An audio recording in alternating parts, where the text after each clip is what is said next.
I agree, and with basketball, a lot of teamwork required. Because, you know, that team that won in 2015, we grew with that team. Yeah, we did. They tried, they failed, they tried again until they won it. So, yes, I understand what you meant when you talked about a synergy. They need to have the right blend. But, Joseph, these are professionals. They should get the job done. Of course, they should be able to get the job done. You know, with their wealth of experience, most of them are NBA players. That's right. You know, they've been there, and they might not have represented Nigeria at this level before. But quite frankly, if they can put themselves together, if the coaches can get the right blend, I know that this team definitely is a force to reckon with for the competition. But Chefu plays in the NBA with Washington Wizards, and is very optimistic that Nigeria can impress at the championship. So they have touched down in Tunisia and they're going to start.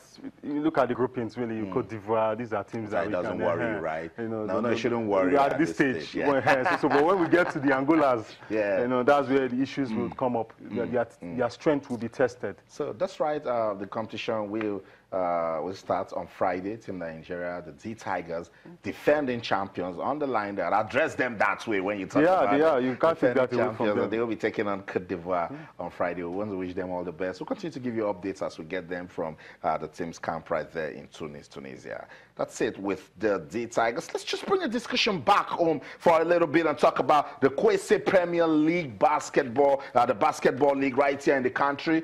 We like what is happening with the basketball league. We also love the fact that about 4 or 5 players from the league made this D Tiger squad. But the update is that the organizers, they have announced a prize money whooping 45 million naira. Massive. That's the prize money. I'll give you the breakdown. The champions will get 20 million naira cash prize. The second place will get 15 million, while the third place will get 10 million.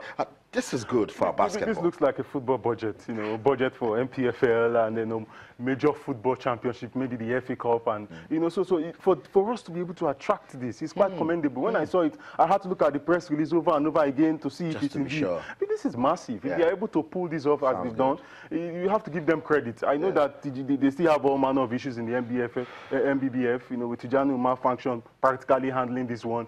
But I do believe that whoever emerges, you know, after the FIBA elections, the elections in November, they should co-opt this into their plan. They shouldn't allow this league shouldn't suffer. It shouldn't suffer as a result of this. Already, some teams, River Supers, are not part of it, and they are complaining. The players are complaining that this is their source of livelihood. They are married, they have children, you know, and now they will not be able to participate as a result of politics. We should just take politics out and let basketball prevail. I do believe with what they've been able to put together, this prize money and the competition itself and the importance to our league, we shouldn't allow it to die on the ground of politics.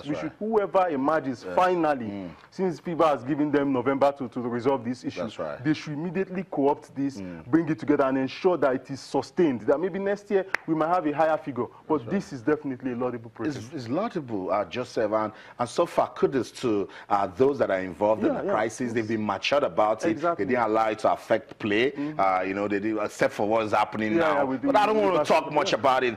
The story is that 45 million naira is very good for our basketball, for the love of the game. They should keep away differences, come after everything and look at, review the league and say, let's get better next season. Tweak it, look at getting more sponsors in, you know, maybe improve packaging, video coverage, it will help. You know, and this is a league that can produce players that can, you know, can be drafted to the NBA. So really, I was just, you know, listening to the athlete representative basketball. He said he was drafted from the league here to the US, to the NBA. So who says we can't have something like that? You know, that's Ejike Obuaja. Who says we can't have something like that? So long as we have a league like this functioning with so much resources pumped in, it will even help those who aspire to be basketball players to see that they can earn a living out of it without necessarily going out, which is usually the target. But if we have something very profitable that can generate this amount of figure, you know, as a sport in Nigeria, it will definitely attract more interest, you know, to those who are interested. It's a plus. So that's it. That's the update from the Kwesi Premier League Basketball League. Update is that 45 million naira prize money has been announced. The winner will get 20 million naira cash prize. The second place will get 15 million, while the third place will get 10 million naira. It's all for the love of basketball. Continue to monitor progress with the basketball league in the country. Let's leave basketball now. Let's talk about women's football in the country. That one also is gaining some momentum. And kudos to the focused board led by Aisha Falode. They are doing a wonderful work. We were getting ready for the Super 4 in Benin. But City? That's an update. There's an update from the Nigerian Women's Football League. They have announced a shift in dates for the annual football fiesta, the Super 4. The championship, which will reveal the champions for the 2016-2017 Nigeria Women Premier League, will now take place from October the 9th till the 14th. Someone is saying, before they said September 11th to 16th. That's because the under-20, the four cornets will be busy for the qualifiers against Tanzania.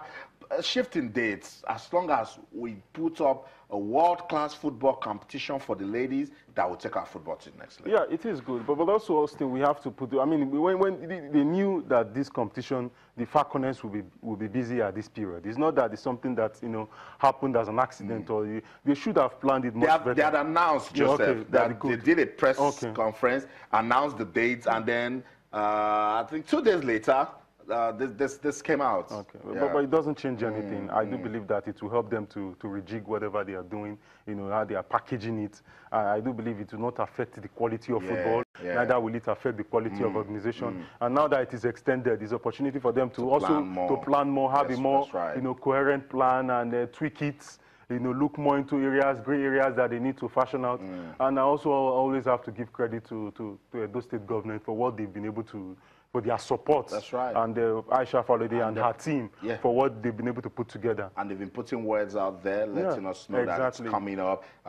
Just to give you more updates, the board of the Nigerian Women's Premier League, they were compelled to make the shift in date due to the FIFA Under-20 World Cup qualifiers between Nigeria's four cornets and their Tanzanian counterparts. That one will take place on September the 16th and Sunday, October the 1st. So they were compelled to push it. What's the new date for the Super 4? October the 9th till the 14th. So put that down. I hope it will be on TV. Quite frankly, I can't wait. That's it.